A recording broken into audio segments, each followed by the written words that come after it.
Intel, AMD, and Nvidia all had their CES events this year, and now I can confidently say that the best gaming and productivity laptops of this year are going to have Ryzen CPUs and Nvidia laptop GPUs. Keep watching the video to find out why. Hey everyone, my name is Imtihan and I like to talk about tech. If you like the same, make sure to drop a like on this video and subscribe to the channel. But for now, let's talk about what Intel, AMD, and Nvidia have released and why I think the best laptops you're going to see are going to have the Ryzen CPUs paired with an Nvidia laptop GPU. Let's talk about the GPUs first. Nvidia announced the laptop variant of their Ampere GPUs this year, the 3060, the 3070, and the 3080. All of these GPUs are giving significant gains in performance compared to the 2000 series laptop GPUs that they're replacing. Some of them can have competitive performance to the desktop variants of the same number of GPUs from the 2000 generation of chips. Imagine getting the performance of a desktop from 1 or 2 years ago on a laptop today. That's basically what Nvidia is promising with the new line of GPUs. AMD, even in the desktop line, hasn't really been able to catch up this year to Nvidia. And it seems like the trend will continue for their laptop line of chips.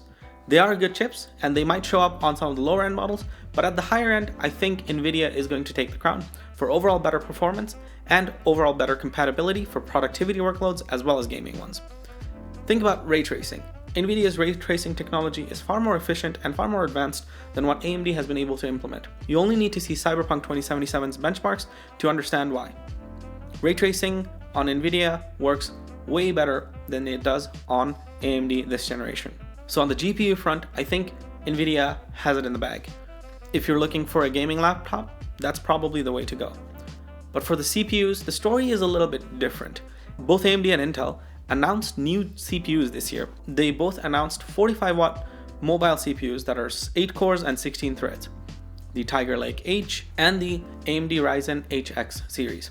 Both companies are running these chips at a 45-watt TDP, but I think AMD is going to win this one. And there are a couple of reasons why. Intel has improved their mobile CPU architecture somewhat by providing a little bit more cache to these mobile chips so that they perform a bit better. And they had some IPC gains compared to previous years. The big limiting factor of Tiger Lake is that it's still running on a 14nm design, and until Alder Lake comes out, these chips are not going to perform all that well. We saw that in the lower TDP category, the 15 to 30 watt chips that Tiger Lake has already released and is in the market already, those chips are limited to 4 cores. Just because on the 14nm process, it's really hard to make these chips run efficiently while still providing good per core performance.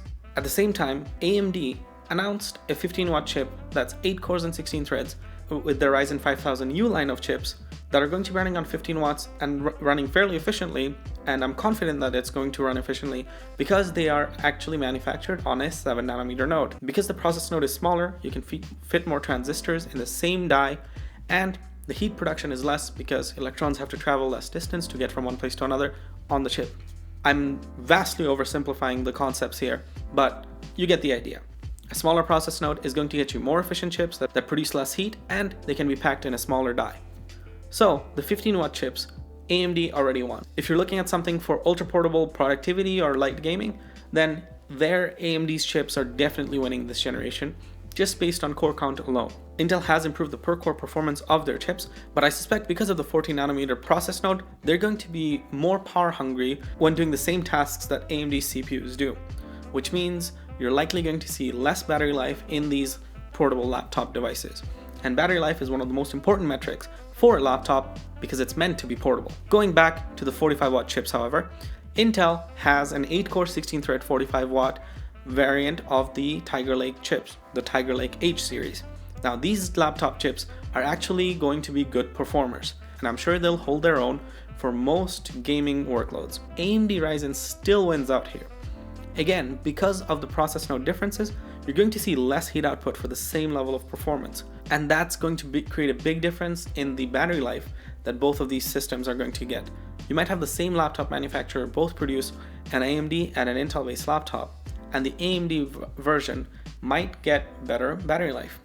Not only that, because it's on a smaller process node, the heat output will be smaller, so the cooling efficiency will be better on the Ryzen system.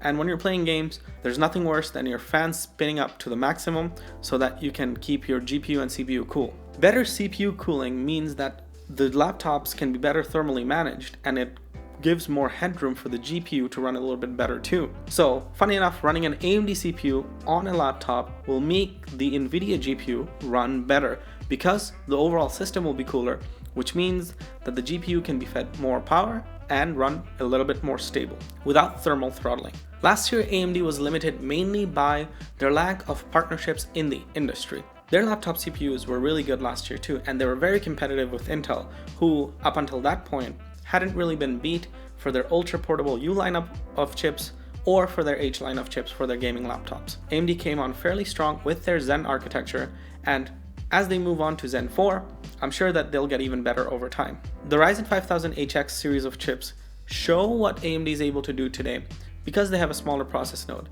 Until Intel is able to manufacture chips that are actually on the smaller process node, a lot of the differences that you're going to see between the two companies, especially as they gain technical parity with each other, is going to be in things like heat output and power management. And in this case, that's where Intel is falling short right now. Hopefully when Alder Lake comes out later this year with the 10nm node, eventually the laptop chips for Alder Lake come out, we'll be able to get slightly better and more efficient Intel chips in laptops, and maybe then we'll see some significant improvements in CPU performance out of Intel that's on par or maybe even better than AMD.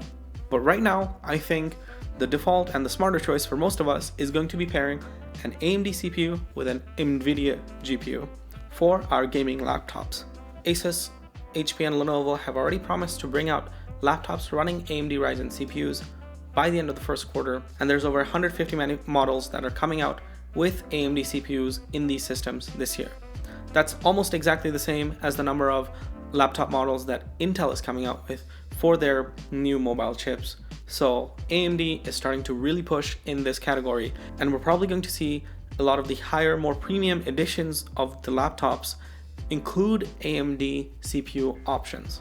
Obviously, there's going to be significant differences between the motherboards that these CPUs sit on, and there's going to be some price discrepancies, but I don't know if Intel can be competitive unless they're able to compete price-wise with AMD as well this generation, especially considering they're providing a similar performing product that likely produces more heat and will consume more power in a realistic day-to-day workload than the in AMD counterparts. As these laptops are announced, I'll update my description to include links to some of these laptops, and if you come across any, make sure to drop them in the comments below. What kind of specs would you like to see on the laptops that are coming out this year? Which combination of CPU and GPU do you think is going to be ideal for you if you're planning on buying a laptop this year?